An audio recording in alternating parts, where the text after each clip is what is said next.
Assalamualaikum warahmatullahi wabarakatuh. Rekan-rekan sekalian, kembali kita berjumpa di Jejak Semesta 65 channel.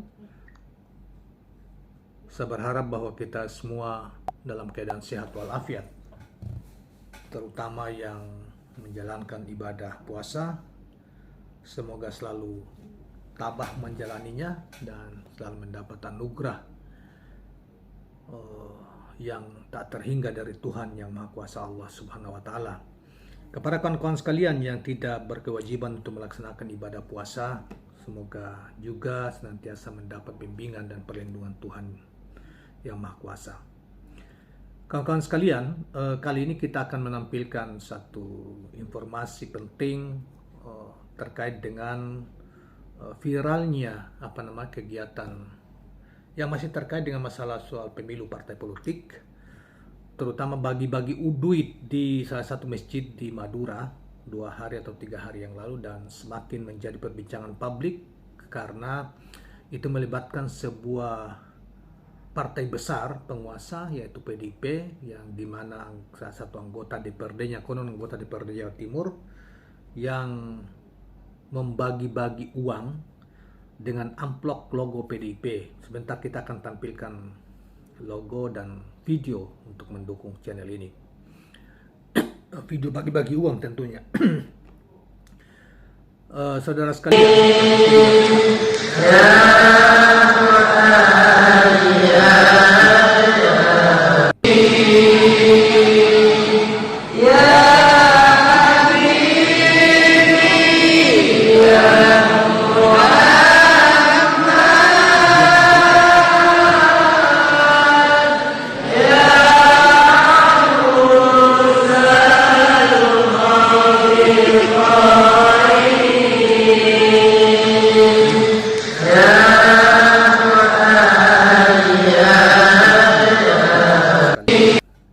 jadi kemudian itu heboh karena dianggap itu bagian dari proses kampanye yang belum waktunya kampanye, atau bentuk lain dari kampanye sogokan politik, money politik uang, untuk mungkin kedepannya tetap supaya masyarakat tetap memberi dukungan terhadap PDIP, memilih PDIP dan yang bersangkutan.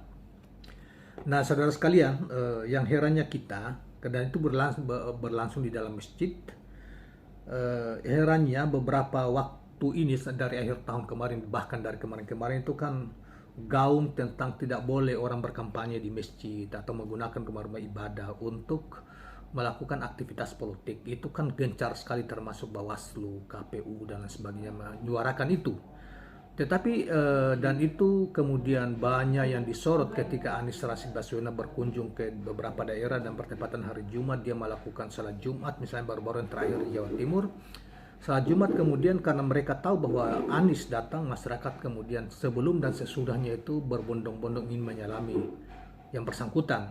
Tetapi banyak juga yang mencoba untuk menafsirkan itu bagian dari upaya Anies untuk berkampanye di masjid, padahal tidak ada cara-cara misalnya untuk mengajak orang untuk memilih dia, dan hanya karena dia turun di situ, dia datang di masjid, salat Jumat di masjid itu, kemudian banyak orang mengetahuinya, kemudian orang berbondong-bondong juga salat Jumat di situ dan ingin menyalaminya. Kalau ini jelas sekali ya, bagi-bagi duit dengan amplop partai di dalam masjid.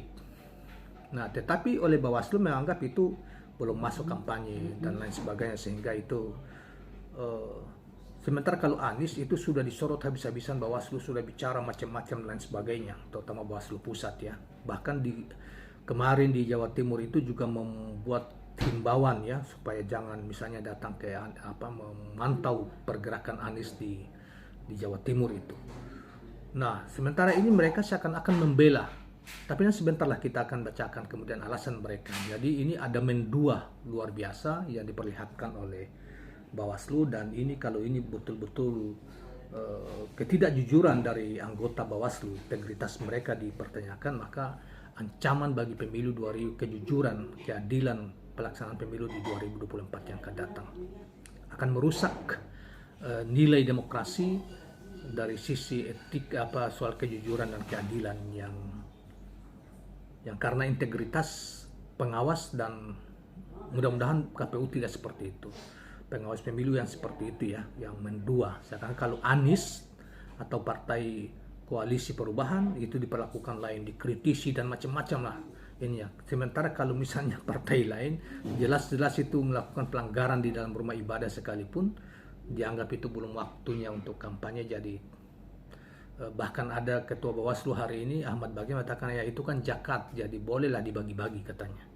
Jadi ringan aja, padahal orang bisa menilai bahwa mental penyelenggara Bawaslu ini sudah sangat rusak ya dengan sikap yang ditampilkan akhir-akhir ini. Nah, sekalian baiklah kawan-kawan sekalian, kita coba untuk membacakan berita yang dimuat tentang ini, dimuat di Demokrasi News hari ini ya, pada tanggal 27 Maret 2023. Badan Pengawas Pemilu Bawaslu mengkaji dugaan pelanggaran kasus kader PDIP di Sumeneb, Jawa Timur, membagi-bagi amplop berisi uang Rp300.000 di masjid. Amplop tersebut berwarna merah dengan logo PDI Perjuangan disertai wajah. Tentu akan ada penelusuran dengan pelanggaran terhadap kejadian tersebut. Kami akan kaji peristiwa di atas jika terdapat dugaan pelanggaran, kata Ketua Bawaslu RI Ahmad Bagja kepada Kompas.com pada Senin 27 Maret 2023. Bagja mengaku belum bisa bicara lebih jauh terkait dugaan pelanggaran ini karena pihaknya perlu melakukan kajian awal melalui Bawaslu Sumeneb yang diminta melakukan penelusuran. Terang benderang, tapi ya kalau Anies kan tidak jelas, dikomentarinya macam-macam gitu loh. Kunjungannya dianggap sudah kampanye, nyuri star lah, padahal masih statusnya masyarakat biasa, belum mendatang dan sebagainya. Kalau ini lain lagi, narasi yang dimunculkan lain lagi. Ia belum bisa menjawab ketika ditanya apakah kasus ini termasuk ke dalam ranah pidana pemilu seperti pelanggaran kampanye di rumah ibadah atau politik uang. Dia mengatakan kita tentukan dulu jenis pelanggarannya karena pada saat ini belum masa kampanye itu. Karena pada saat ini belum masa kampanye, kata dia. Tahapan saat ini adalah tahapan sosialisasi partai politik peserta pemilu, ujar Bagja. Tetapi kalau itu dilakukan oleh Anies misalnya atau partai koalisi perubahan, lain lagi narasinya. Dianggap sudah pelanggaran, sudah kampanye, padahal status Anies belum juga capres, belum didaftarkan, baru tahap bacapres, bakal capres. Dan dia kalau dia berkunjung atau dia menunaikan salat itu diintai habis-habisan seperti yang terjadi di mana-mana termasuk di Jawa Timur terakhir. Bahkan kemarin penantangan dokumen saja itu dipersoalkan. Penandatanganan 3 partai untuk Anies, pencalonan Anies, 3 kesepakatan 3 partai di dalam bentuk piagam itu disoal seakan-akan itu melanggar kampanye. Nah ini jadi memang Bawaslu ini mestinya mereka ini dilaporkan ke dewan kode etik gitu loh, perilaku mereka ini ya. Jadi kita ulangi kata Ahmad Bagja nih, kita tentukan dulu jenis pelanggarannya karena pada saat ini belum masa kampanye. Tahapan ini saat ini adalah tahapan sosialisasi. Itu dia tanggapi ketika apa yang terjadi oleh PDIP, anggota kader PDIP, anggota DPRD yang membagi-bagi uang di dalam dan jelas terang benderang, tapi narasinya seperti itu. Kalau ke yang lain, narasi lain lagi, seakan-akan melanggar dan mengawasinya, komentarnya macam-macam. Nah, namun demikian ia menegaskan bahwa Bawaslu kontra dengan segala bentuk pemanfaatan tempat ibadah buat kegiatan politik praktis. Ya, palingan ngomong begitu, kontrak aja. Dia tidak mengancam, kalau dia Anies mengancam dia. Tentu Bawaslu tetap menyatakan bahwa segala kegiatan yang berkenaan dengan politik praktis di tempat ibadah tidak diperkenalkan. Nah, itu dia mengatakan seperti itu. Sebelumnya Bawaslu RI telah mewanti-wanti peserta pemilu 2024 untuk tidak memanfaatkan bulan Ramadan untuk kegiatan politik praktis yang melanggar aturan, wabil khusus berkampanye di masjid. Tapi dia ketika ada yang melakukan bagi-bagi duit, pakai amplop partai, jelas terang benderang, sementara nanti kita isinya 300-an ribu, ya itu tanggapannya seperti itu. Nah ini Koordinator Divisi Pencegahan Partisipasi Masyarakat dan Humas Bawaslu RI Loli Suhenti menyinggung soal konsekuensi pidana yang membayangi pelaku kampanye di rumah ibadah, yaitu penjara paling lama 2 tahun dan denda maksimum 24 juta. Sanksi yang berkenaan dengan pasal 280 Undang-Undang Nomor 7 Tahun 2017 tentang pemilu itu sifatnya pidana. Dalam konteks ini kita harus hati-hati. Terlebih masa kampanye baru akan dimulai secara resmi pada tanggal 28 November 2023 mendatang. Jadi kalau ini sosialisasi tidak apa-apa, tapi sosialisasi di rumah ibadah kan juga terlarang, apalagi bagi-bagi duit, ya. Sebetulnya yang bersangkutan sudah melanggar aturan-aturan di ini, ya. Cuma yang kita harapkan dari kondisi ini bahwa Bawaslu itu tidak mendua atau penyelenggara tidak boleh mendua. Kalau berkaitan dengan masalah partai-partai penguasa itu seakan-akan dicari untuk dibela, ya.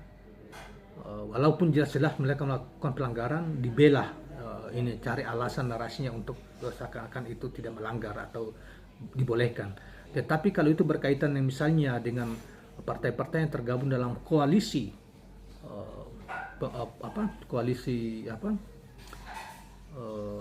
ya Nasdem, Demokrat, PKS atau capresnya koalisi perubahan, itu dicari celahnya yang kemudian dikecam ramai-ramai dengan disuruh dengan seakan-akan core dengan orang-orang yang mengkritik mereka, yang berseberangan dengan mereka.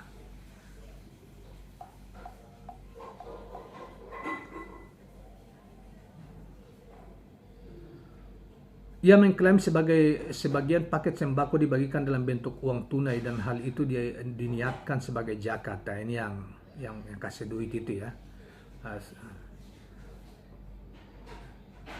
Oh ini. Sebelumnya diberitakan anggota DPR RI, bukan DPRD Jatim, ya, dari fraksi PDIP Said Abdullah mengakui bahwa dalam video yang tengah viral itu dia bersama dengan pengurus cabang PDIP Semadura Tengah membagikan sembako sebanyak 175.000 ke warga miskin pada 24 sampai 29 Maret 2023. Yang mengklaim sebagian paket sembako dibagikan dalam bentuk uang tunai dan hal itu diniatkan sebagai zakat sejak 2006.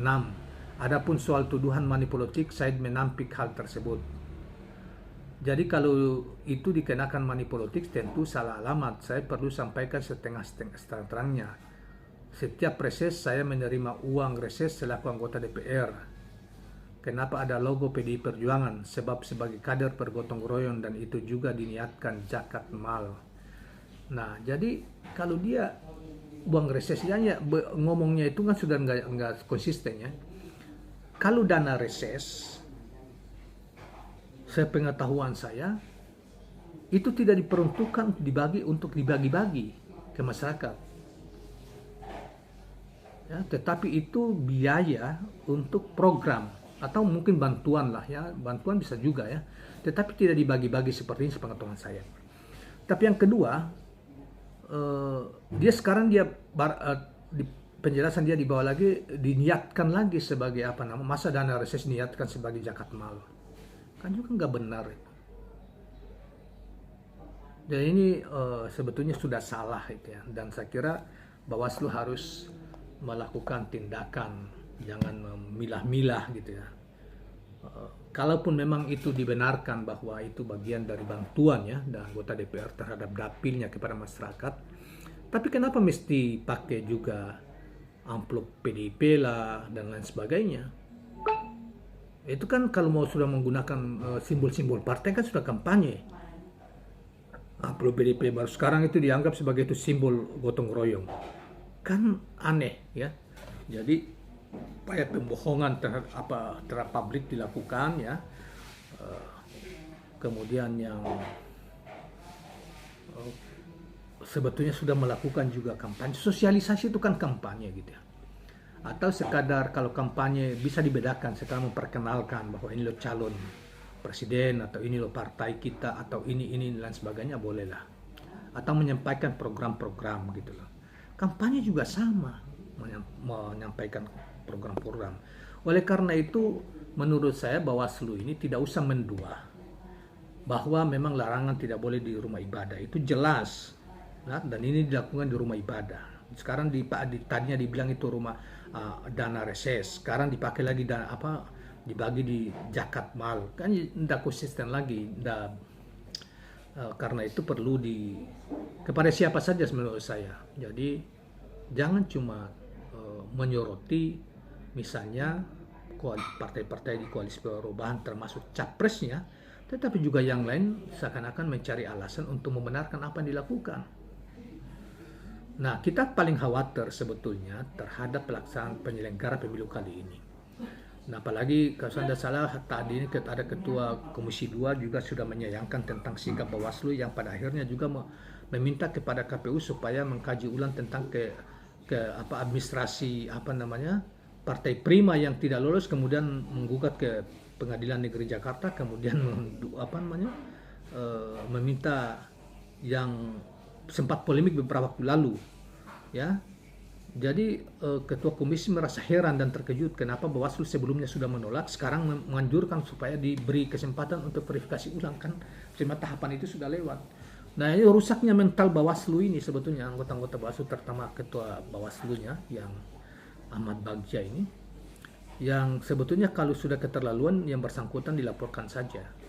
Kalau sudah dilaporkan sehingga sebelum kalau ada bukti bahwa yang bersangkutan sudah tidak netral lagi, tidak independen lagi, diberhentikan, diganti dengan yang lain sebelum pemilu berlangsung, karena ini bisa berbahaya bagi kelangsungan pemilu dalam konteks kejujuran, menegakkan kejujuran dan keadilan bagi semua peserta pemilu di pemilu 2004 yang akan datang. Kalau sudah dari awal saya sudah begini, gitu loh, dilaporkan ke DKPP supaya kalau ada bukti-bukti bahwa ini yang bersangkutan sudah tidak netral dan sudah melanggar etika, ya diberhentikan, daripada nanti merusak kualitas pemilu dan demokrasi yang akan datang. Saya kira itu kawan-kawan sekalian, kita berharap bahwa yang lain peserta Bawaslu yang lain, anggota Bawaslu yang lain tidak seperti yang bersangkutan Ahmad Bagja misalnya. Demikian juga dengan misalnya ada oknum di KPU yang juga digugat misalnya ketua KPU. Ini berbahaya sekali sebetulnya itu. Oleh karena itu banyak orang mengatakan, termasuk Profesor Refli Harun kalau tidak salah, mengatakan ini belum apa-apa, sudah dari awal sudah pemilu ini sudah curang, mulai dari proses verifikasi dan sebagainya. Verifikasi partai, ya, itu sudah mulai curang gitu. Dan itu dilakukan oleh oknum-oknum seperti Ahmad Bagja di Bawaslu maupun oleh anggota KPU yang lain, yang sekarang ini juga kesana salah mereka lagi digugat di DKPP. Demikianlah kawan-kawan sekalian, jangan lupa subscribe, like, dan share channel ini. Semoga bermanfaat. Assalamualaikum warahmatullahi wabarakatuh.